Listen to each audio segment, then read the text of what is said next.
5వ వచనాన్ని చదువుదాం. చూడండి, 119 కీర్తన 119 5వ వచనం. లేఖనాలు చాలా జాగ్రత్తగా ఆలోచించి చదువుకొని మనం విందాం. ముందు తీసిన వాళ్ళు పేజ్ నెంబర్ కూడా తీస్తే నాకు ఇచ్చిన అరగంట నాకు పెద్ద విష పరీక్ష అన్నమాట. ఈ అరగంటలో నాకు పోటీ అనమాట. పోటీ పెడతారు ఒక అరగంటలో. సరే చెప్పండి. ఆహా,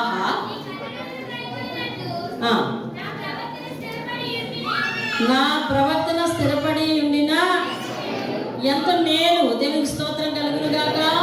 హల్లెలూయా. పరిశుద్ధుడు యొక్క వాక్యము చేత నిన్ను నన్ను ఆదరించి నూతనమైన ఆత్మీయ స్థితిలో నిలబెట్టి నడిపించును గాక. ఆమేన్. దేవునికి స్తోత్రం కలుగును గాక. 119వ కీర్తన దావీదు తన నోటి వెంట వచ్చిస్తూ అంటూ ఉన్నాడు. ఏమని అంటూ ఉన్నాడంటే 4వ వచనం నుంచి ఆయన మాటలు చదివితే అర్థమవుతుంది. నీ ఆజ్ఞలను జాగ్రత్తగా గైకొనవలెనని నీవు మాకు ఆజ్ఞాపించావు. ఎవరెవరికి ఆజ్ఞాపించారు చెప్పినారు? దేవుడు మనకు ఆజ్ఞాపించాడు. ఏమని ఆజ్ఞాపించాడనంటే చెప్పండి, అందులోనే ఉంది, జాగ్రత్తగా గైకొనాలి నా ఆజ్ఞలు అని చెప్పాడు. ఏమన్నాడు? జాగ్రత్తగా గైకొనాలి నా ఆజ్ఞలు, నా ఆజ్ఞలన్నీ నువ్వు జాగ్రత్తగా పాటించాలి అని చెప్పాడు. చెబితే మరి ఈయనేం చేశాడంట తెలుసా? ఆజ్ఞలు పాటించక అటు ఇటు తొలగిపోయాడంట. అటు ఇటు తొలగిపోయిన తర్వాత తన జీవితంలోనికి కొంత అవమానం వచ్చిందంట. ఆ అవమానం వచ్చినప్పుడు ఇదిగో ఈ కీర్తన అనుభవపూర్వకంగా రాస్తున్నాడు. ఏమనంటే ఆహా అంటూ ఉన్నాడు. అది ఆహా ఆహ్లాదకరమైన ఆహా కాదు, అది ఆహా నీ కట్టడలు గైకొన్నట్లు నా ప్రవర్తన స్థిరపడి ఉంటే ఎంత బాగుండేది. ఆ చివరి వచనం చదువు. తర్వాత వచ్చిన నీ ఆజ్ఞలన్నింటినీ నేను లక్ష్యం చేసినప్పుడు నాకు అవమానం కలగలేదు. అవమానం కలగకుండా ఉండేది, కానీ ఇప్పుడు అవమానం. దేవునికి స్తోత్రం కలుగును. ఈ కడవరి కాలంలో మనము కాలాన్ని పోగొట్టుకున్న తర్వాత ఇలాంటి ప్రార్థన చేయకూడదు. సంసోను ప్రార్థన చేశాడు చివరిలో. మీకు అందరికీ గుర్తుంటుంది, మీరు కొంతమందికి. సంసోను అనేవాడు బలవంతుడు, దేవుని యొక్క దర్శనంతో తల్లిదండ్రులకు జన్మించినవాడు.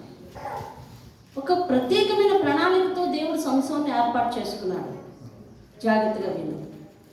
అంటే దేవుని యొక్క తలంపులలో దేవుని పని చేయడానికి వచ్చిన ఒక వ్యక్తి. అవును కదా? అయితే ఉన్న సమయం అంతా వేస్ట్ చేసేసుకున్నాడు. పరిశుద్ధ జీవితాన్ని పోగొట్టేసుకున్నాడు. ఆత్మీయ జీవితాన్ని పోగొట్టేసుకున్నాడు.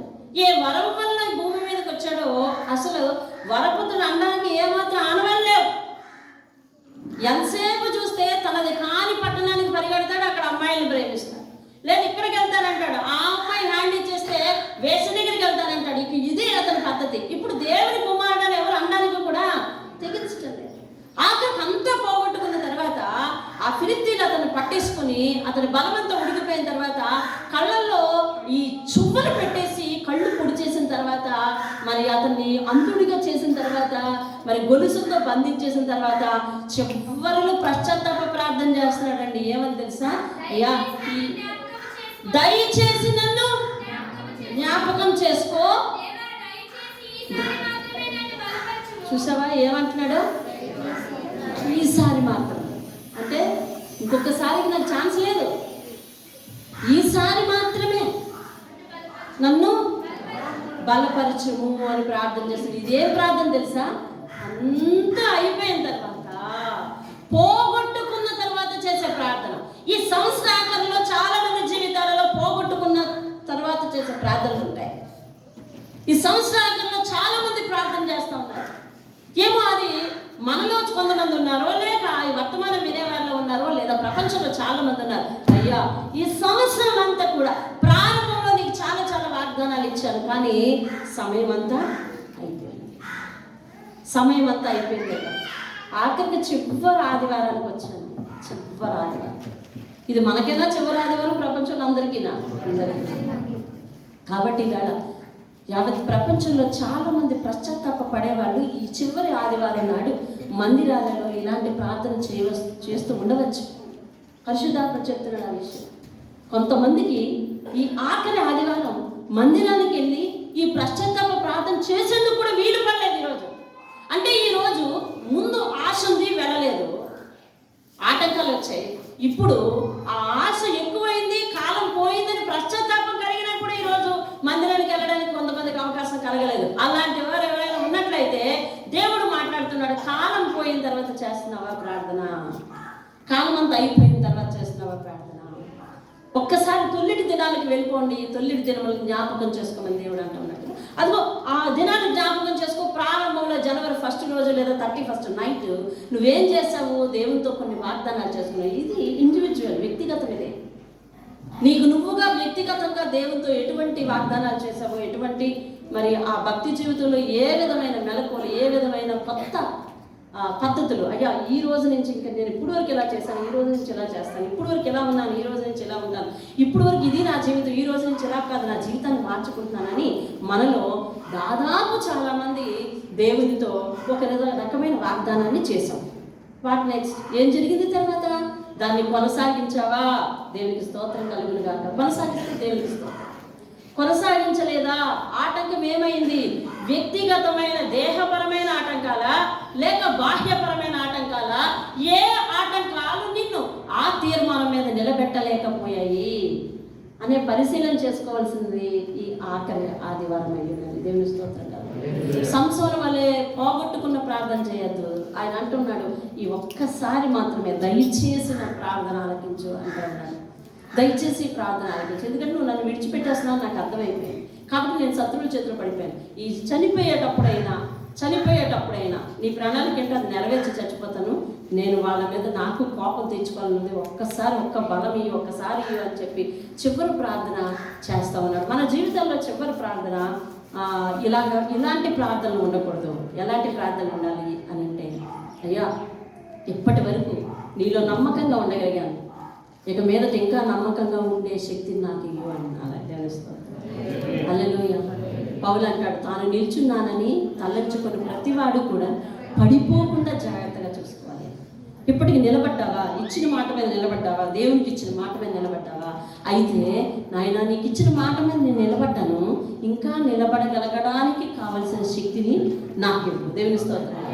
ఈ సంవత్సరం అంతా నీకు ఇచ్చిన మాటను తూచా తప్పకుండా పాటించానయ్యా, ఇక మీదట కూడా అలాగా మాట నిలబెట్టుకునే శక్తిని నాకు ఇవ్వు అనే ప్రార్థన చేసే అవకాశం దేవుడు మనకి ఇచ్చుంటే కనుక దేవునికే స్తోత్రాలు, దేవునికే మహిమ. హల్లెలూయా. సంసోను వలె పోగొట్టుకున్న ప్రార్థనలు చేసే వాళ్ళకి కూడా ఎక్కువ మందే ఉంటారు. ఏదో సంవత్సరం చివరిలో ప్రార్థన చేస్తారు. అలా నువ్వేమన్నా అయ్యా ఈ ఆదివారాలు, కొన్ని ఆదివారాలు కావాలనే కోల్పోయినయ్యా, కొన్ని ఆదివారాలు తెలుసుండే కోల్పోయినయ్యా, కొన్ని ఆదివారాలు ఇదిగో ఆటంకం వచ్చి కోల్పోయినయ్యా, లేకపోతే ఇలాగ నీకు ఇచ్చిన మాటలు ఇలా కోల్పోయినయ్యా అని ఎవరైనా అనుకుంటున్నట్లయితే మరి మనం ఈరోజు ఖచ్చితంగా పశ్చాత్తాప ప్రార్థన చేసి ఒక నూతనమైన ఆత్మీయతతో మనం సిద్ధపడాలి. దేవునికి స్తోత్రం కలిగిన హల్లెలూయా. అయితే మొదటి నాడు చేసిన వాగ్దానములు ఆ 31 రాత్రి 1 మొదలు చేసిన వాగ్దానములు లాంటివే మళ్ళీ రేపు 31 వస్తూ ఉంటాయి. అవునా? అవునా కదా? చెప్పండి. వస్తూ ఉంటాయి. సరే, వచ్చే దాని గురించి వదిలే, అయిపోయిన దాని గురించి ఒక నిమిషం ఆలోచించు. ఏం వాగ్దానం చేశావు? ఎందుకు నిలబడలేకపోయావు? అంటే ఏదో ఒక అంశంలో జారిపోయావు మనం. అవునా? జారిపోయావు. అసలు జారిపోయావు, కాలం పోగొట్టుకుంటున్నావు అనే విషయం మనకు అప్పుడు తెలియదు. తెలిసిందా? తెలియదు. చివరికి వచ్చేసరికి అమ్మ అనుకోకుండానే సంవత్సరం అంతా అయిపోయింది, దేవునికి ఇచ్చిన మాట నిలబెట్టుకోలేకపోయామనే పశ్చాత్తాపం ఇప్పుడు కలుగుతుంది కదా. మరి అలాంటి ప్రార్థన చేసే సమయంలో నువ్వు ఒక విషయాన్ని జ్ఞాపకం చేసుకోవాలి. ఆ తప్పిపోవడానికి, ఆ జారిపోవడానికి గల కారణం నీ వ్యక్తిగతమా లేకపోతే బాహ్యపరమైన కారణాలు ఏమైనా ఉన్నాయా ఆలోచించాలి. ఏ అంశం వలన, ఏ ప్రవర్తన వలన, ఏ గుణగణాల వలన మనం పడిపోయామో అటువంటి గుణగణాలను మనం వచ్చే సంవత్సరాన్ని కొనసాగించకుండా ఉండుంటే అప్పుడు రేపు ఏదైనా దేవునికి వాగ్దానం చేస్తే దాని మీద వచ్చే సంవత్సరం నిలబడగలం. అవునా? వచ్చే సంవత్సరం మనం నిలబడగలం. లేదు, ఇదే జీవన విధానాన్ని, ఇదే పద్ధతిని, ఇదే ఆత్మీయ విధానాన్ని మనం కొనసాగించుకుంటూ పోతే మళ్ళీ వచ్చే సంవత్సరం కూడా జారిపోతాం. యాజ్ యూజువల్, అంతే కదా. మళ్ళీ అప్పుడు ఎలా జరిగిందో ఇప్పుడు కూడా అంతే పడిపోతూ ఉంటాం. సొలొమోను మీరు ఎంతమందికి తెలుసు? సొలొమోను ఎంతమందికి తెలుసు? అందరికీ తెలుసు. సొలొమోనుకి ఎవరి దర్శనం కలిగింది? దేవుని దర్శనం కలిగింది. అతనితో దేవుడు ఏమంటున్నాడో ఒకసారి వాక్యం తీసు చదువు. దేవుడు అతనితో ఏమంటున్నాడో 1వ రాజుల గ్రంథము 3వ అధ్యాయము 12వ వచనంలో. 1వ రాజుల గ్రంథం 3వ అధ్యాయం 12వ వచనం చదవమ్మా. నీవు ఈలాగు అడిగినందున నీ మనవి ఆలకించుచున్నాను. బుద్ధి వివేకములు గల, ఆ పదాన్ని పట్టుకోండి, బుద్ధి వివేకములు గల హృదయము నీకిచ్చుచున్నాను. పూర్వీకులలో నీ వంటి వాడు ఒక్కడునూ లేడు, ఇక మీదట నీ వంటి వాడు ఒకడునూ ఉండడు. నేను వాక్యం అంతా చదివించిన నాకు టైం లేదు. అంతకుముందు ఏం జరిగింది? సొలొమోను ప్రార్థన చేశాడు దేవుని మందిరంలో. ఏం కావాలి అని అడిగాడు. అడిగితే ఈయన అన్నాడు, ఈ ప్రజలను పాలించుటకు నాకు జ్ఞానమును ఇవ్వు అన్నాడు. అది దేవుడు ఆలోచించి అంటా ఉన్నాడు, నువ్వు ఐశ్వర్యమునైనా కోరలేదు కదా, ఐశ్వర్యము ఘనతలు ఇవన్నీ కోరలేదు. నువ్వు ఎలాగూ అడిగినందున, ఎలాగడిగినందున వీళ్ళందరినీ పరిపాలించడానికి జ్ఞానాన్ని మాత్రమే అడిగావు చూడు, అది నా మనసుకు చాలా ఇష్టమైపోయింది. కాబట్టి నువ్వు ఇలాగూ అడిగినందున బుద్ధి వివేకములు గల జ్ఞానాన్ని నీకు ఇచ్చేస్తున్నాను, తీసుకో. నీలాంటి బుద్ధిమంతుడు, నీలాంటి వివేకవంతుడు పూర్వీకుల్లో ఎవరు ఉండలేదు, ఇక మీదట కూడా ఎవరు ఉండనటువంటి వరం నీకు ఇస్తాను, తీసుకో. అంటే దేవుని కళ్ళకు కనిపించిన వాళ్ళల్లో ఈయనలాగా కోరిన వ్యక్తి ముందు లేడన్నమాట, వెనకతలు కూడా రాడన్నమాట. అంతేనా? అంతేనా? అందుకని ముందు వారికి ఇవ్వని వరము, తరువాత వచ్చే వారికి ఇవ్వని వరము, రెండు కలిపి ఏమిచ్చాడు? ఈయనకి ఇచ్చాడు. అవునా? అవును. అయితే ఏం జరిగింది? 1వ అధ్యాయము 1వ రాజుల గ్రంథం 11వ అధ్యాయము 3వ వచనం చదవండి.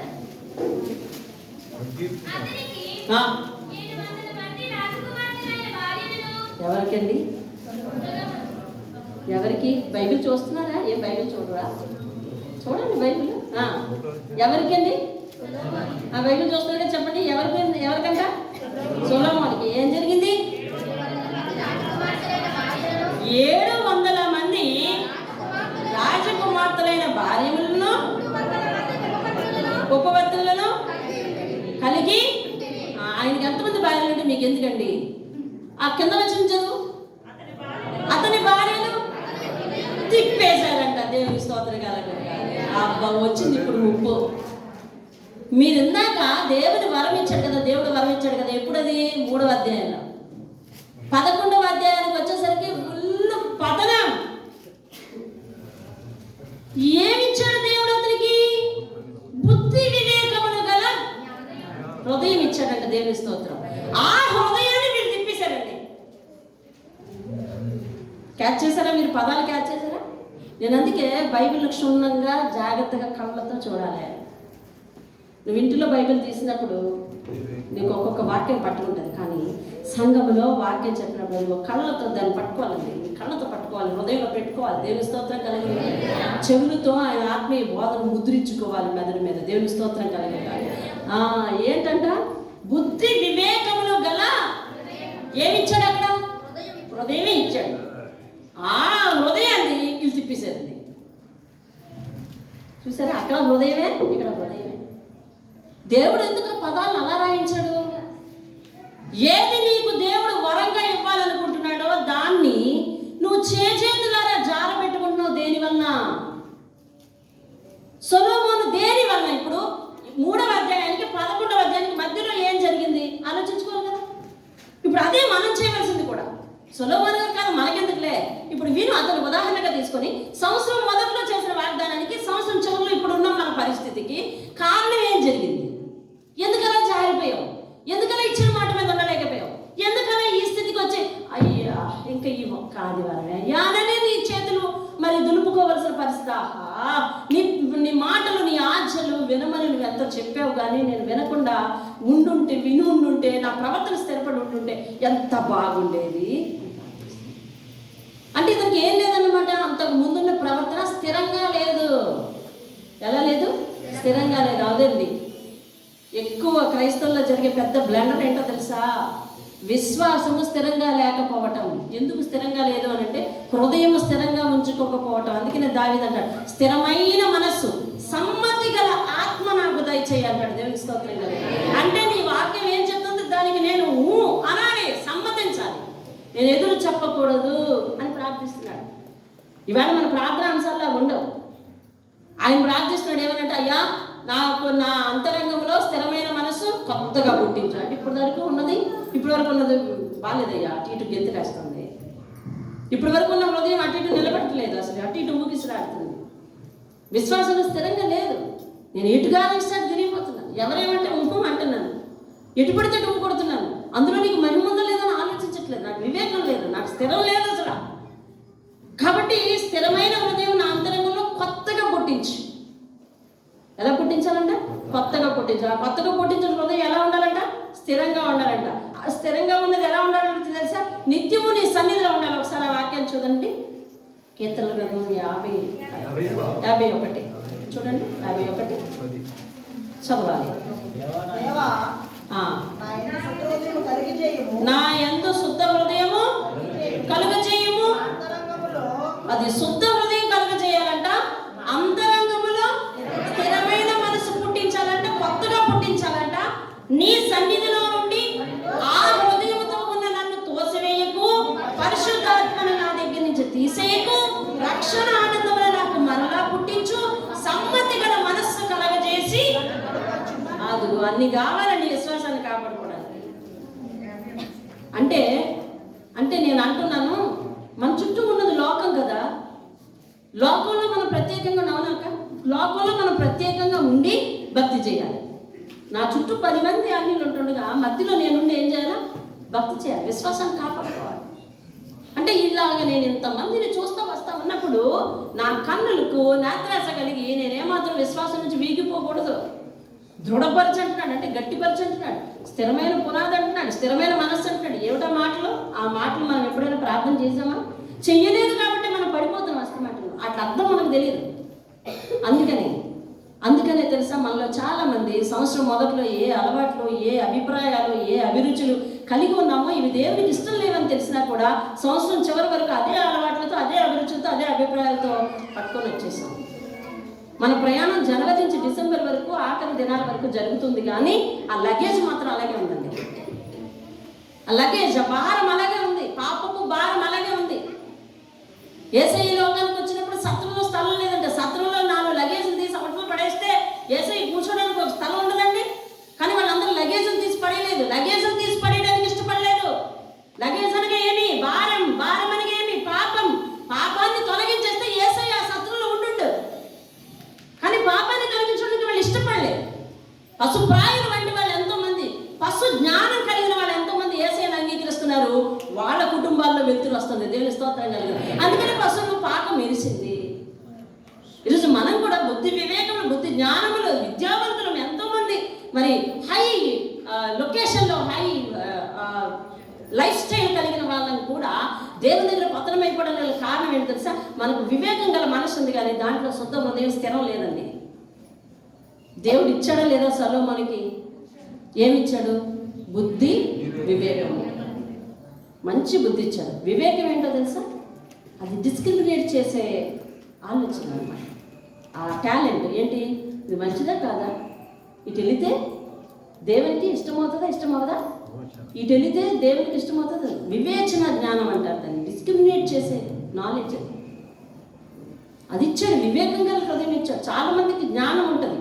అంటే 2022 వరల్డ్ కప్ ఎవరికి వచ్చింది, 2010 వరల్డ్ కప్ ఎవరికి వచ్చింది, లేకపోతే ఆ దేశాలు ఎన్ని ఉన్నాయి, ఆ దేశానికి క్యాపిటల్స్ ఎన్ని ఉన్నాయి, ఈ నాలెడ్జ్ చాలా మందికి ఉంటుంది. జ్ఞానవంతులు వాళ్ళు వాళ్ళ దగ్గర మనం ఏం మాట్లాడలేం. మన దేశానికి రాజధాని అంటే మమ్మమ్మ అనాలి. కానీ వివేకం కలిగిన హృదయం చాలా మందికి ఉండదండి.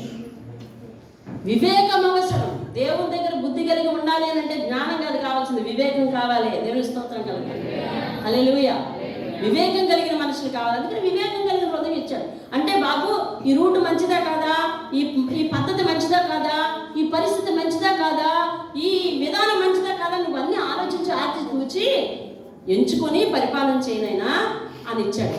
ఆ నేపథ్యంలో, ఆ ప్రయత్నంలో ఎదురే పడిపోయాడండి. ఇస్రాయేలులకు మధ్య జరిగింది ఏమిటి అని అంటే, అతనిలో ప్రార్థనా జీవితం లేదు. చూసావా, ఎక్కడికి తిరిగినా దేవుడు ఎక్కడికి వస్తాడండి? అక్కడికే వస్తాడు. ఎక్కడికి? ప్రార్థన లేదు. ఎందుకని? రాత్రి దేవుడు మాట్లాడాడు కదా, ఏమని మాట్లాడాడు? ప్రార్థనలోనే ఉంది అసలైన ఆశీర్వాదం ఉందా. ఇంత పెద్ద చర్చి కట్టుకున్నాం, రేపు దీనికి తలుపు పెట్టాలి, దానికి తాళం వేయాలి. ఎంత వేస్తాం తాళం? ఇంత పెద్ద చర్చి కదా, ఎంత ఎంత తాళం వేస్తాం చెప్పండి? తాళం వేస్తాం. దానికి తాళం చెవి ఎంత ఉంది? ఇంత పెద్ద చర్చి కదా, ఓ మోస్తరు సంబంధం ఉన్నారు తాళం చెవి అనుకుంటున్నా? లేదు. ఇంతే. ఆత్మీయ జీవితానికి రహస్యం కూడా ప్రార్థన అనే 3 అక్షరాలు. అందుకనే ఈ చిన్నదాన్నే చాలా నెగ్లిజెన్సీ చేసి పోగొట్టుకుంటున్నాం. కాబట్టి ఆ తాళానికి తెలుసా పెద్ద రింగులు వేస్తున్నామా? తాళం పోగొట్టుకుని ఉండడానికి ఏం చేస్తున్నామండి? కీ చైన్ వేస్తున్నామా లేదా?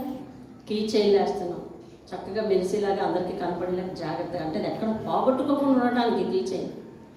ఒక్క తాళం ఒక్క తాళం ఉన్న కీ చైన్ పెట్టుకుంటూ ఉంటాం కదా. ఏదో ఒక బాధపడి దాన్ని భద్రం చేసుకోవాలి కదా. కానీ మనిషి నెగ్లెక్ట్ చేసేది ఏమిటో తెలుసా? అదే ఆ చిన్న తాళం వేసి, చిన్నదే కదా, చిన్నదే అంటాం. ఆ చిన్న విషయాన్ని నువ్వు కోల్పోతూ ఉన్నావు. ప్రార్థన జీవితాన్ని కోల్పోతున్నావు. సొలొమోను ప్రార్థన జీవితాన్ని కోల్పోయాడండి. రెండవది, విపరీతమైన వాగుడు నేర్చుకున్నాడండి. విపరీతమైన వాగుడు. ఆ రాజ్యానికి వచ్చిన స్త్రీలతో ఎక్కువ మాట్లాడడం మొదలుపెట్టాడు. అవసరమైంది, అనవసరమైంది. అర్థమవుతుందా? ఎవరికైతే తీరిక దొరుకుతుందో వాళ్ళు ఆత్మీయ జీవితంలో పతనం అయిపోవడానికి చాలా అవకాశాలు ఉన్నాయి. కాబట్టి తీరిక ఎవరికి ఉందో వాళ్ళు వారి యొక్క టైం టేబుల్ని చాలా జాగ్రత్తగా ప్లాన్ చేసుకోవాలి. దేవునికి స్తోత్రం కలుగుతుంది. హల్లెలూయా. ఎవరి జీవితాల్లో అయితే తీరిక దొరుకుతుందో ఆ తీరిక గల వాళ్ళు మాత్రం చాలా జాగ్రత్తగా మన యొక్క సమయాన్ని చాలా జాగ్రత్తగా ప్లాన్ చేసుకోవాలండి. లేకపోతే పతనం అయిపోతాం. హవ్వకి వంట లేదు, బట్టలు ఉతకడం లేదు, ఏ పని చేయడం లేదు. కాబట్టి తీరిగ్గా కూర్చుంది. ఆమె వచ్చి ఊసులాడింది. ఎవరు? అపవాది వచ్చి ఊసులాడింది.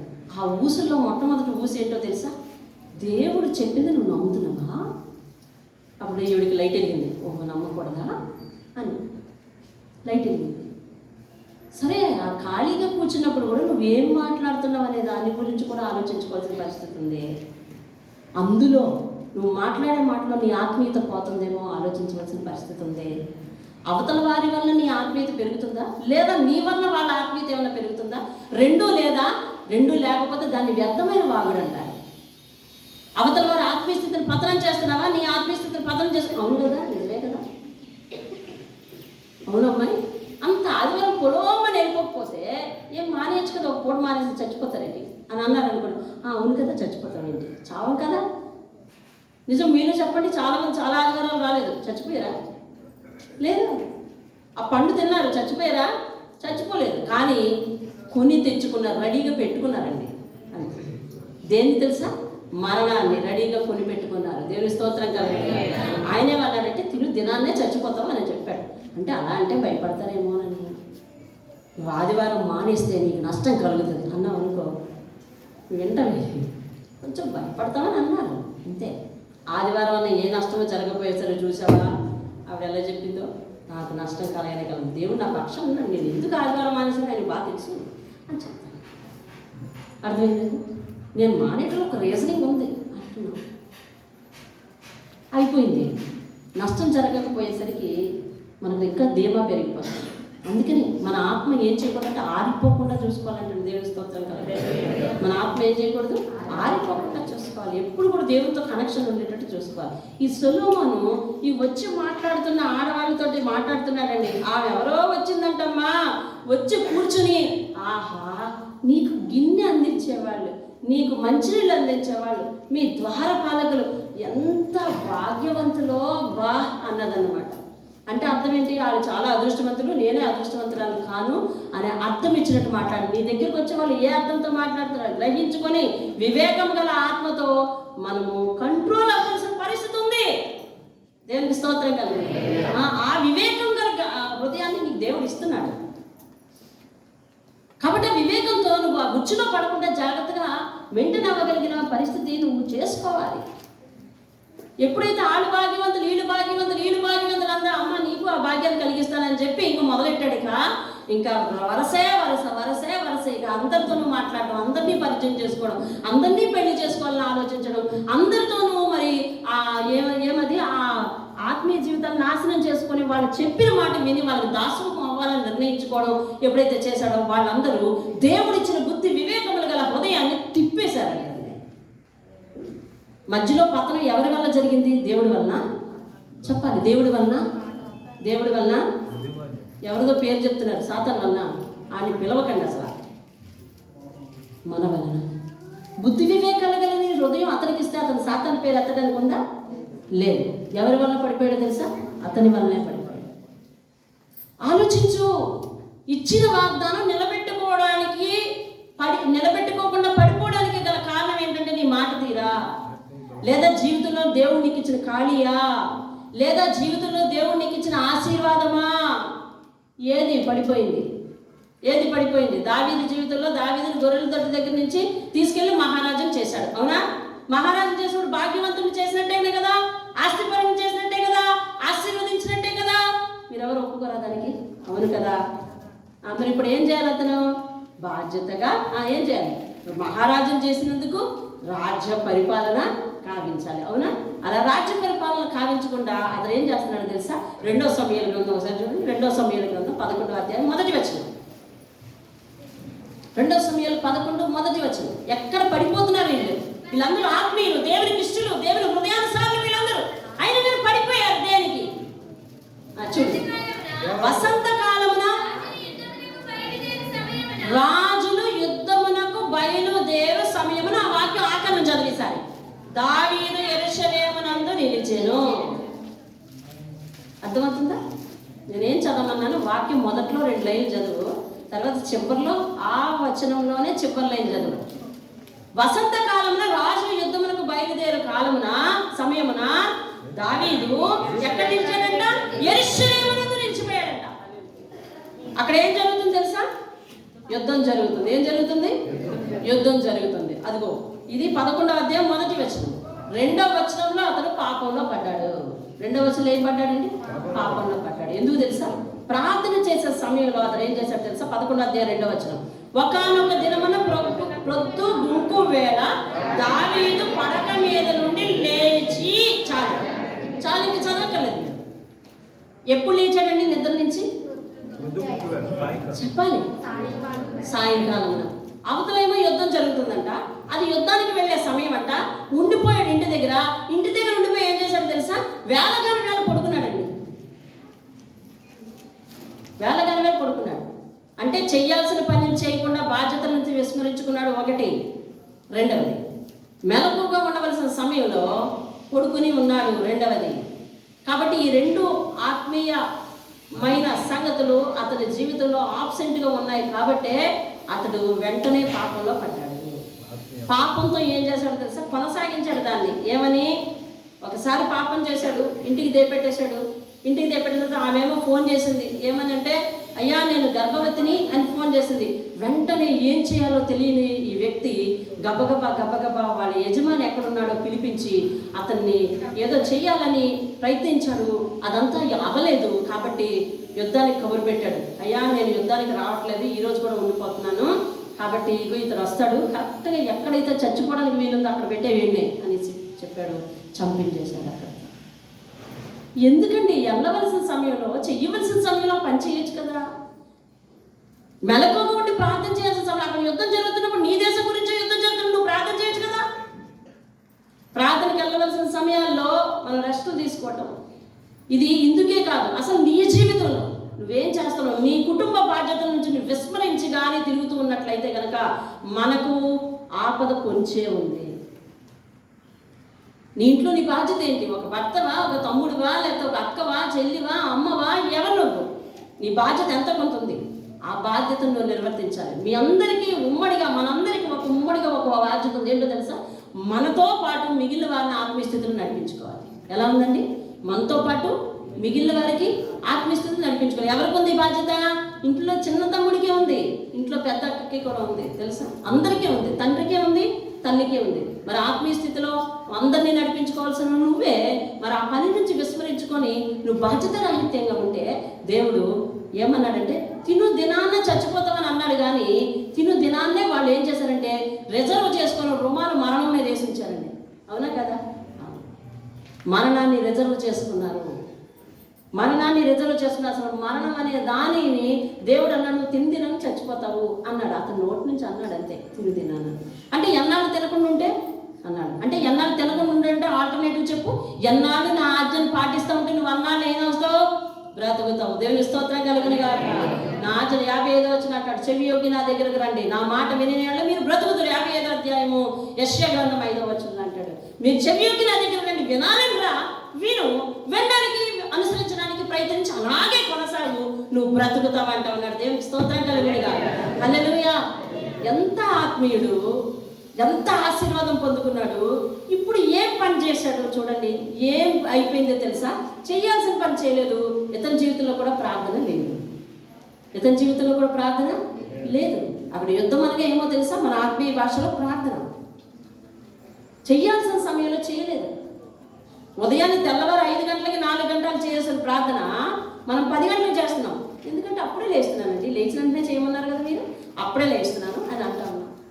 లేచిన వెంటనే చేయమన్నారు కదా, అప్పుడే లేస్తున్నాను. ఏమయ్యా 10 గంటలు లేచామంటే, రాత్రి నా సంగతి ఏంటో తెలుసా అంటా ఉన్నాను.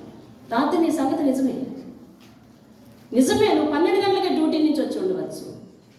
కానీ ఉదయాన్న నీ ఆత్మదీపాన్ని తీసుకెళ్ళి దేవుని పాదాల దగ్గర పెట్టవు. నీ ఆయుష్కి ఆధారభూతుడైన వాడు, దేవుని స్తోత్రం.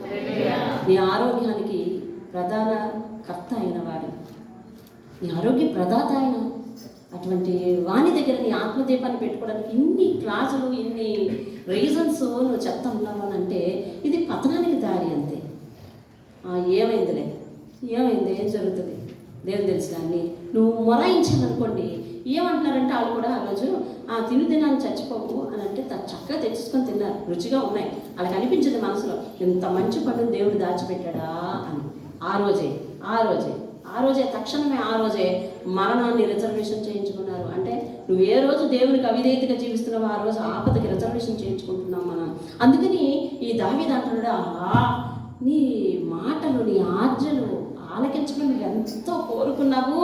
నేను అలా నీ మాట వినాలని నా ప్రవర్తన స్థిరపరచుకుని ఉంటే ఎంత మేలై ఉండేది. ఇదిగో ఇప్పుడు నాకు అవమానం వచ్చింది అంటా ఉన్నాడు దావీదు. అతని జీవితంలో పెద్ద అవమానం వచ్చిందండి. ఆమె వల్ల చాలా పెద్ద అవమానం వచ్చింది. అతను చేయాల్సిన పని చేయకపోగా. ఇలాగ సంసోను, ఇలాగ ఎంతోమంది అండి వారి జీవితాల్లో వారు చేయాల్సిన పని ఎక్కడ పడిపోతున్నారో కనిపెట్టుకోలేక. ఆ నిమిషం అతను చూశాడు, ఆమెను చూసినప్పుడు ఊరుకోవాల్సింది. కానీ ఎక్కడ పడిపోతున్నాడో కనిపెట్టుకోలేకపోయాడు. నువ్వు కూడా అలాగే ఎక్కడ పడిపోతున్నావో కనిపెట్టుకోలేకపోతున్నావా? దేవుడు నీకు వివేకం గల హృదయాన్ని ఇచ్చే ఉన్నాడు. మంచి ఏంటో చెడు ఏంటో నీకు తెలుసు. ఏది దేవునికి అయిష్టమైనదో, ఏవి దేవునికి ఇష్టమైనవో, ప్రీతికరమైనవో తెలుసుండి నువ్వు అవిధేయతగా నడుస్తున్నావా? ప్రార్థన అంటే నిర్లక్ష్యంగా నడుస్తున్నావా? ఇంటిలో నీ కుటుంబ బాధ్యతల విషయంలో నిర్లక్ష్యంగా నడుస్తున్నావా? ఇంటిలో నీ పాత్రను పోషించడంలో నిర్లక్ష్యంగా నడుస్తున్నావా? అయితే గనక నీకు నాకు దేవుడు మంచి బహుమతిని ఉంచలేదు. పశ్చాత్తాపడాల్సిన పరిస్థితికి మనము రావాల్సిన స్థితి వచ్చేస్తుంది. కాబట్టి మనం ఏం చేయాలంటే వాటిని మనము గుర్తెరిగి ముందుగానే దేవుని స్తోత్రం కదా. ఏలియాకి ఎలీషాకి వాళ్ళు మంచి ప్రవక్తలు, తెలిసిన ఏలియా ఎలీషా ప్రవక్తలు. వాళ్ళకి అస్తమాట దేవుడు దర్శనమిస్తూ మాట్లాడుతూ ఉండేవాడు. కానీ ఇంత పెద్ద పెద్ద వరాలు ఏమి ఇవ్వలేదు. నా మాట విను, నా పని చేయి అన్నాడు అంతే. వాళ్ళని ఏలియా 8 అద్భుతాలు చేస్తే ఎలీషా 16 అద్భుతాలు చేశాడండి రాజుల గ్రంథాల్లో. ఏలియా ఎన్ని అద్భుతాలు చేశాడు? 8 అద్భుతాలు. అతని గురువు, అతని కాళ్ళ దగ్గర ఉండే శిష్యుడండి, చిన్నోడు ఎలీషా. అయ్యా నీ వెనకాతలే వస్తానయ్యా, ఇంటికి వెళ్ళిపోయా బాబు, నన్ను దేవుడు తీసుకెళ్ళిపోయే టైం వచ్చింది, నువ్వు ఇంటికి వెళ్ళిపో అని అంటే, నేను ఇంటికి వెళ్ళను, నీతోనే ఉంటాను, నువ్వు ఎక్కడికి వెళ్తే అక్కడికి వస్తాను, నువ్వు ఎక్కడికి వెళ్తే అక్కడికి వస్తాను మమ్మల్ని చెప్పాడండి. అలా అక్కడ పేతురు యేసయ్య దగ్గర చెప్పాడు, చూసావా, నాకు తెలియదని. అలాగే ఇక్కడ ఈయన నీ వెనకే వస్తాను అని అన్నాడు. అందుకనే మరణంలో కూడా దేవుని మాటను, దేవుని ఆజ్ఞను, ఆత్మీయ దీపం ఎవరు పెట్టారో వారిని మరిచిపోలేదు కనుక 16 మేలులు 16 అద్భుతాలు చేయడానికి దేవుడు ఎలీషాను వాడుకున్నాడండి. దేవుని హల్లెలూయా. వారు ఎప్పుడు పడిపోలేదు? ఎందుకు పడిపోలేదు? దావీదు పడిపోయాడే. ఈ ఎలీషా మాటలు విన్నాను, ఏలియా మాటలు విన్నాను. ఎన్నో మాటలు చెప్పి నడిపించిన ప్రవక్తలు ఎందుకు పడిపోలేదు? దావీదు కాలంలో నాతాను ప్రవక్త కదా, నాతాను ఎందుకు పడిపోలేదు? ఏలియా ఎందుకు పడిపోలేదు? ఎలీషా ఎందుకు పడిపోలేదు? వీళ్ళందరూ మానవులే, వాళ్ళు మానవులే. వాళ్ళకి డిఫరెన్స్ ఏంటో తెలుసా? వీళ్ళు అనునిత్యం ప్రార్థన పనులు, వాళ్ళు ప్రార్థన పనులు కాదు. అంతే. నీకేం పెద్ద తేడా దేవుడు రహస్యంగా దాచేయలేదు. ఆ అద్భుతం నువ్వు చేయలేవంటే చేయొచ్చు. శిష్యులకు ఇచ్చేసాడా? అన్ని పవర్స్ ఇచ్చేసాడా లేదా? ఇచ్చాడు. మరి శిష్యులందరూ ఎవరు మానవులే కదా, మానవులే. పేతురు చూడండి, యేసును నమ్మనంత వరకు, యేసును విడిచిపెట్టాలనే హృదయం ఉన్నంత వరకు ఆ డబాయింపుండి. పేతురుకున్న లక్షణం ఏంటో తెలుసా? డబాయింపు. నువ్వంటే నాకు ఎంత ఇష్టమో నీకు తెలుసు కదా అంటాడు. నువ్వంటే నాకు ఇష్టం అయ్యా అని పశ్చాత్తాపం దండ. నువ్వంటే నాకు ఎంత ఇష్టమో తెలుసు కదా, 10 సార్లు అడుగుతావు ఏంటయ్యా అంటాడు.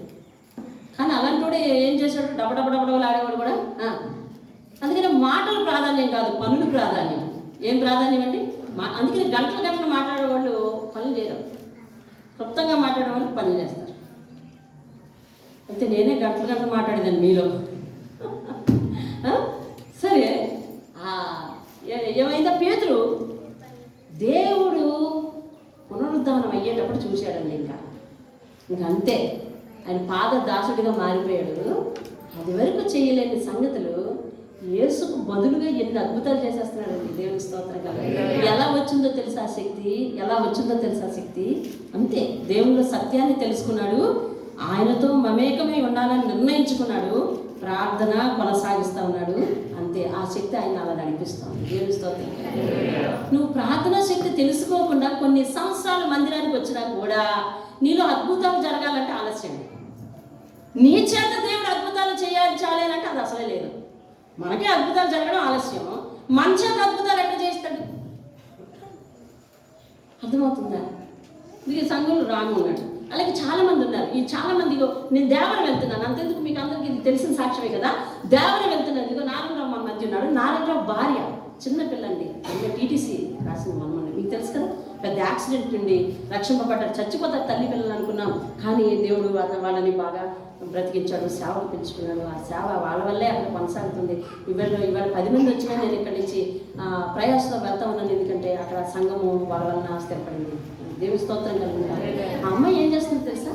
ఆ వీధిలో ఎవరైనా దయ్యం పడితే ఆ అమ్మాయిని పిలుస్తారు కానీ ప్రార్థన చేయాలి. ఇది నీకు చిన్న విషయం ఉందా, పెద్ద విషయం ఉందా?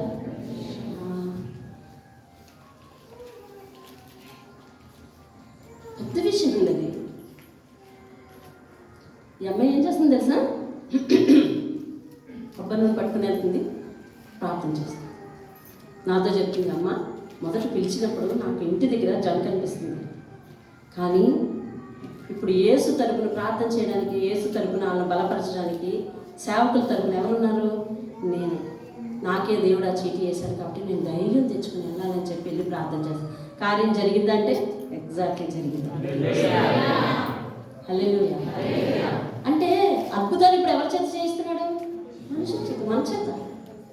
ఎందుకు చేయిస్తున్నాడో తెలుసా? అదంతే, విశ్వసించిన వారికి అద్భుతాలు చేయిస్తున్నాడు. దేవుని స్తోత్రం కదా. మనమే విశ్వాసంలో బలపడలేదు, మన జీవితంలోనే అద్భుతం జరగలేదంటే ఇంకా మన చేత అద్భుతాలు చేయించే స్థితి ఒకటి లేదు. మన చేత కూడా అద్భుతాలు చేయించగలడు ఆయన. దేవుని స్తోత్రం కదా. హల్లెలూయా. మన చేత పలికించగలడు, పలికించింది జరిగించగలడు, మన చేత చేయించగలడు, మన చేత జీవితాలను నిర్మింప చేయగలడు, మన చేత ఓడిన జీవితాలను లేవనెత్తించగలడు, చీకటిలో ఉన్న జీవితాలను వెలుగులోనికి రప్పించగలడు. అది ఎవరయ్యా చేశారంటే తిరిగి చూస్తే నువ్వు ఎవరో తెలుసా? ఒకప్పుడు నిరాధారుడమై దేవుని దగ్గరికి వచ్చిన దానవు. దేవుని స్తోత్రం.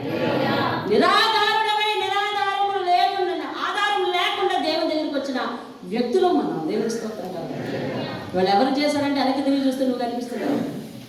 దేవుడు ఏం చేస్తున్నాడు తెలుసా? తాను మరుగవుతున్నాడు, నిన్ను తెర మీదకి తీసుకొస్తున్నాడు. దేవుని స్తోత్రం కలుగునుగాక. హల్లెలూయా. మృత తుల్యమైన మన శరీరాన్ని అవతల వారికి మహిమ దేహంగా చూపిస్తున్నాడు. దేవుని స్తోత్రం కలుగునుగాక. నిన్ను చూసిన వెంటనే వాళ్ళు ఏమంటున్నారు తెలుసా? నీలో నిజంగా దేవుడు ఉన్నాడు అంటున్నాడు. దేవుని స్తోత్రం. ఏది నాలో దేవుడు ఉన్నాడు, ఎలా చూపించండి? నీ మాట ద్వారా దేవుడు ఉన్నాడని అవతల వారికి కనిపించేలా చేస్తున్నాడు తెలుసా? దేవుని స్తోత్రం. చెప్పు, విశ్వసిస్తే ఒక మాట, నువ్వు అల్పుడివి కాదు, అల్పురాలివి కాదు. ఆమేన్. మనం అల్పులం కాదు, అల్పులం కాదు. మనలో దేవుడు చాలా శక్తిని పెట్టబోతున్నాడు. ఎప్పుడో తెలుసా? ఆయన మాట విని పూర్తి సమర్పణ, ఇచ్చిన మాటలు నెరవేర్చుకోవడానికి ప్రయాసపడుతున్నావా? అయితే నెరవేరుస్తాడు. దేవుని స్తోత్రం. హల్లెలూయా. ఒక మాట గుర్తు చేసి ముగిస్తాం.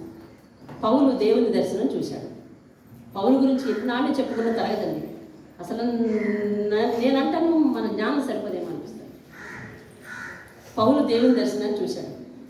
అంతకుముందు ఎలా ఉండేవాడో తన పాత ఫోటోలు మీ అందరికీ తెలుసు కదా, తెలుసు. ఇప్పుడు వచ్చాడు. వచ్చిన తర్వాత అతని జీవితంలో జరిగేది ఏంటి? పూర్తి రివర్స్. అవును కదా? అంతకుముందు ఇతను దండించేవాడు, ఇప్పుడు ఇతన్ని దండిస్తున్నాడు. అంతకుముందు ఇతను శిక్షించేవాడు, ఇప్పుడు ఇతన్ని ఏం చేస్తున్నాడు? శిక్షిస్తున్నాడు. అంతకుముందు అవమానపరిచేవాడు, అందరినీ ఈడిపించేవాడు, ఇప్పుడు ఇతన్ని ఈడుస్తున్నారు, ఇతన్ని అవమానపరుస్తున్నారు. అవునా? యేసులోకి వచ్చాను, యేసు దర్శనం చూశాను, ఇదేంటిది నా జీవితం అంతా ఉల్టా అయిపోయింది అని పశ్చాత్తాపడలేదు ఎక్కడ కూడా.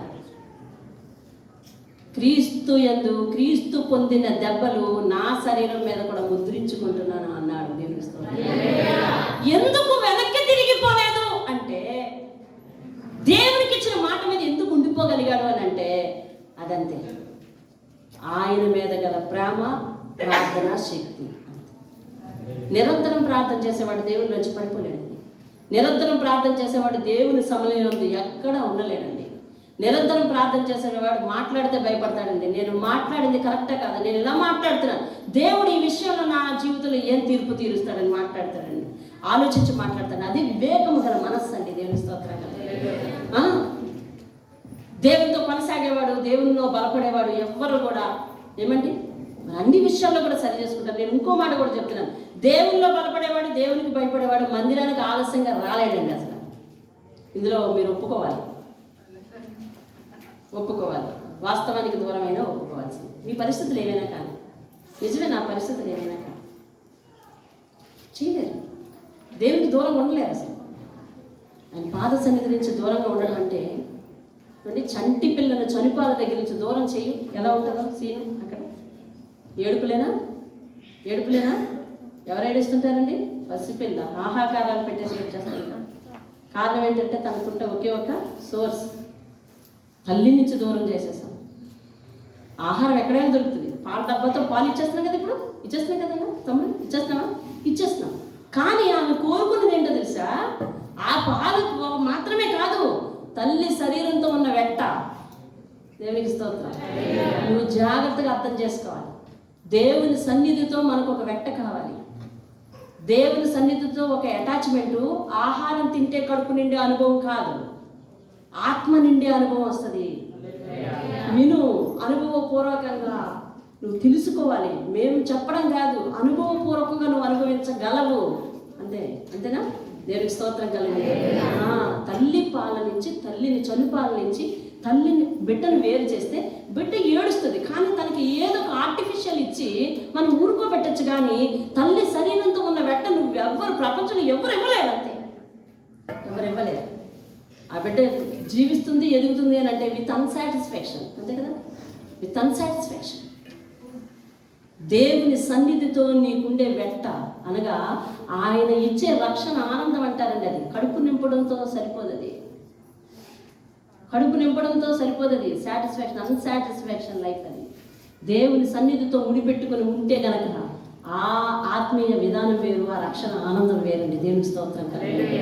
అలా ఎంతోమంది ఆత్మీయ ప్రార్థన గోపురంలో అంతకుముందు ఇర్రెగ్యులర్స్, ఇప్పుడు రెగ్యులర్ అయ్యి ఎంతో అటువంటి రక్షణ ఆనందాన్ని పొందుకున్న ఆనందాన్ని నిలబెట్టుకొని దాన్ని కొనసాగించండి, అభివృద్ధి చేసుకోండి.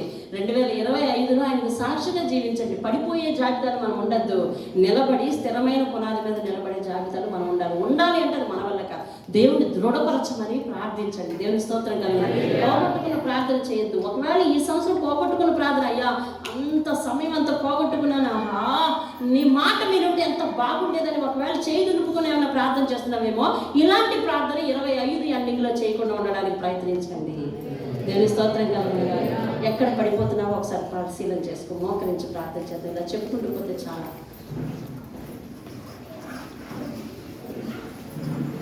స్థిరంగా నిలబడ్డ వారు ఎంతోమంది ఉన్నారు. ఏలియా 8 అద్భుతాలు చేస్తే ఎలీషా 16 అద్భుతాలు చేసి పెట్టాడు. వాళ్ళు ఎందుకు పడిపోలేదు? పౌలు ఎందుకు పడిపోలేదు?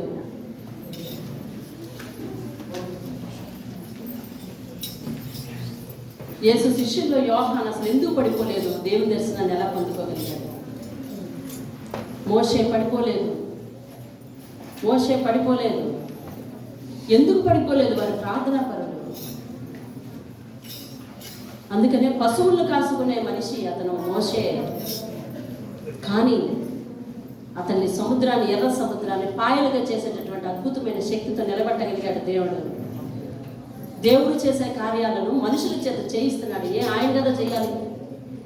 ఎర్ర సముద్రం 2 పాయలు అయిపోయింది. ఎందుకంటే ఆకాశం మీద నుంచి దేవుని హస్తం వచ్చిందని ఎవరు చదవట్లేదు. మోషే తన చేతిలో ఉన్న కర్ర పెట్టి కొట్టాడు, ఎర్ర సముద్రం చీలిందని చదువుతున్నారు. కారణం ఏంటంటే మనిషిలో దేవుని శక్తిని దేవుడు నింపుతున్నాడు. దేవుని స్తోత్రం కలుగుతుంది. నువ్వు ఎందుకు పనికిరాని దానివే కావచ్చు, కానీ దేవుని సన్నిధితో ఒక అటాచ్మెంట్ ఏర్పాటు చేసుకుని దేవుని సన్నిధికి భయపడి దేవుని సన్నిధిలో స్థిరమైన మనస్సు కలిగి ఆయన మాటకు లోబడి జీవించే అటాచ్మెంట్ ఉంటే గనక నువ్వు ఖచ్చితంగా అటువంటి అద్భుతాలు నువ్వు కూడా చేయగలవు, చూడగలవు. చెయ్యు వ్యక్తిగత ప్రార్థన. కోల్పోయావా? ఉందా సమయం?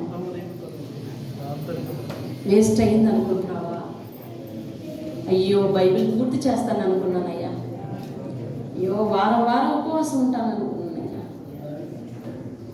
నేను మానేసిన ఆదివారం ఉండకూడదు అనుకున్నానయ్యా, పడిపోయానయ్యా.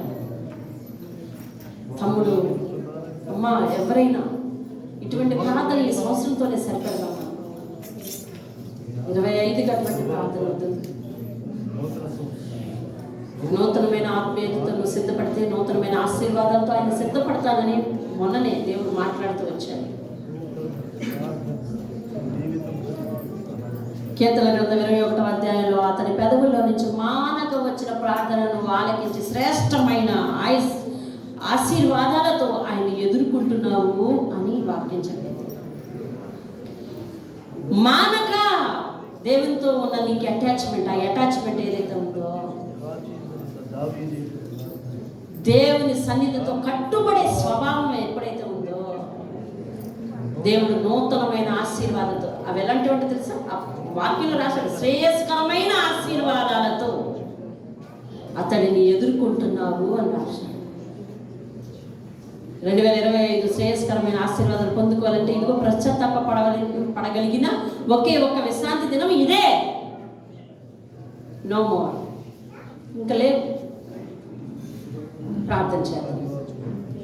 విన్న వాక్యాన్ని బట్టి మనసు పూర్తిగా ప్రార్థన చేయలేకపోయినట్లయితే ఇంటికైనా వెళ్ళి ఈ వాక్యాన్ని బట్టి నిన్ను నీవు దేవునికి అప్పగించుకొని, అయ్యా నా ప్రవర్తన స్థిరపరచు, అయ్యా నా జీవితాన్ని స్థిరపరచు, ఇప్పటి వరకు ప్రార్థనలో గడపలేని పాపిని, ప్రార్థనకు సమయం ఇవ్వలేనటువంటి పేదవాడిని, అయ్యా ఇక నుంచి నీ మాట నిలబెట్టుకుంటానని వ్యక్తిగతంగా లేదా కుటుంబంతో కలిపి మిమ్మల్ని మీరు అప్పగించుకోండి. ప్రార్థన.